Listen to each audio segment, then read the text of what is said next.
Jangan bekerja untuk berobat. Kamu banget gak sih yang punya mimpi di masa tua nanti itu ya, biar mencapai financial freedom di masa muda nih, kerja sekeras mungkin ya, dari kerjaan inilah, terus kamu punya side job, mungkin bangun bisnis juga, sambil belajar saham juga buat investasi. Passive income-nya banyak nih ceritanya. Nanti biar lo udah tercapai financial freedom, kan enak tuh, uang pendidikan enak, gak perlu khawatir apa-apa lagi, traveling juga bebas. Ya tinggal nongkrong kaki lah ya. Tapi ini hustle culture kayak gini kan pasti akan ada yang dikorbankan dong. Kayak gini deh, kamu kerja jam 11 sampai jam 5. Di antara jam-jam lainnya, jam kosongnya, kamu perlu bikin bisnis. Kamu perlu bikin passive income. Kamu perlu bekerja skill lain biar ada penghasilan tambahan. Waktu buat keluarga gimana? Kesehatanmu gimana? Kadang-kadang nih ya, kalaupun kita mau makan, itu kan harus cari fast food. Ya biar langsung ready. Itu pun di delivery. Jadi kamu gak pergi lagi, aktivitas juga berkurang. Nah, yang gini-gini nih biasanya yang identik sama penyakit di masa tua. Orang yang duduk-duduk aja, makanannya fast food, tinggi gula, tinggi lemak, tinggi goreng-gorengan. Pola hidup kayak gini nih identik dengan penyakit jantung. Coba kita lihat, jantung itu ya sekali operasi minimal 50 juta. Itu baru pasang ringnya aja kalau kamu ada gagal jantung. Gimana kalau ada penyumbatan lagi di pembuluh darah sampai akhirnya stroke? Belum lagi, nah juga resiko diabetes. Kalau parah sampai cuci darah. Setahun 50 juta. Ya setahun 50 juta, tapi seumur hidup masalahnya.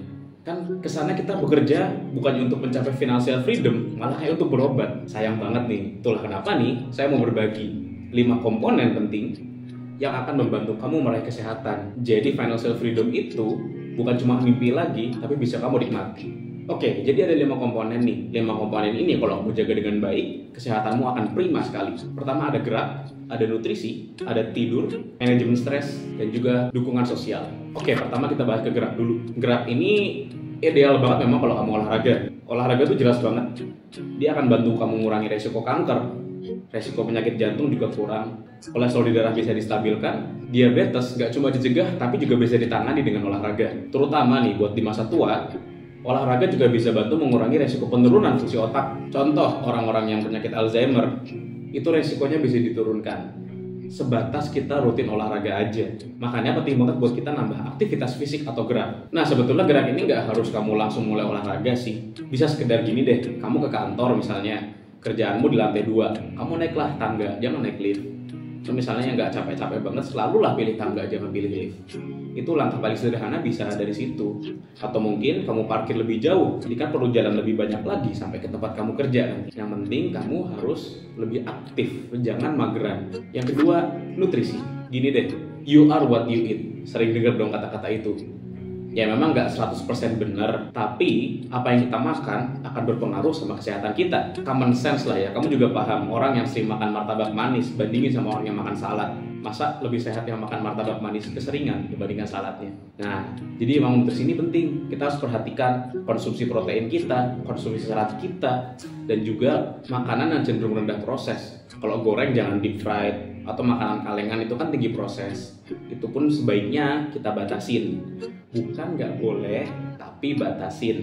Diimbangi juga dengan lebih tinggi yang awal-awalnya tadi kayak protein dan serat. Lalu kita lanjut ke tidur. Tidur ini ibarat karena kita ngecas gadget kita.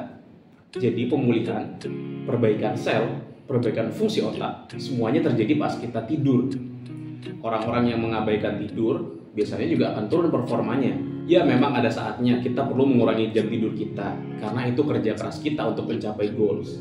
Tapi kalau keseringan kekurangan tidur, ya nanti kamu tipes. Itu jangka pendek loh, jangka panjangnya ya mungkin lebih parah dari yang awal-awal tadi. Kita lanjut keempat, ke manajemen stres. Sebetulnya uniknya badan kita itu ya, badan kita itu kalau nggak dikasih stres nggak akan bisa berkembang. Jadi stres itu bagian dari kehidupan kita yang sangat penting. Nah, tapi stres itu kalau kurang ya kamu nggak berkembang, berlebihan juga nggak berkembang. Kita perlu menemukan sweet spot yang nantinya akan jadi adaptasi baru. Yang sederhana deh, kalau kamu nggak belajar saat mau ujian, ya kamu kan nggak akan lulus ujian. Padahal belajar itu kan stres juga kan, tapi itu diperlukan.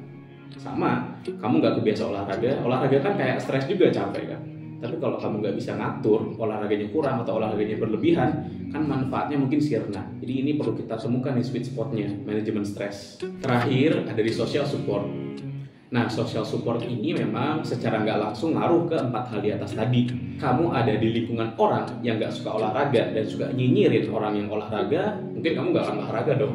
Apalagi orang yang nggak suka makan sehat, tidurnya begadang terus mereka toksik, kamu nggak bisa manajemen stres. Habis sudah. Nah, jadi ini nih 5 poin penting yang harus kamu perhatikan biar nanti kalaupun kamu udah kaya, kamu udah mencapai financial freedom, cita-citamu terwujud dan bisa kamu nikmati.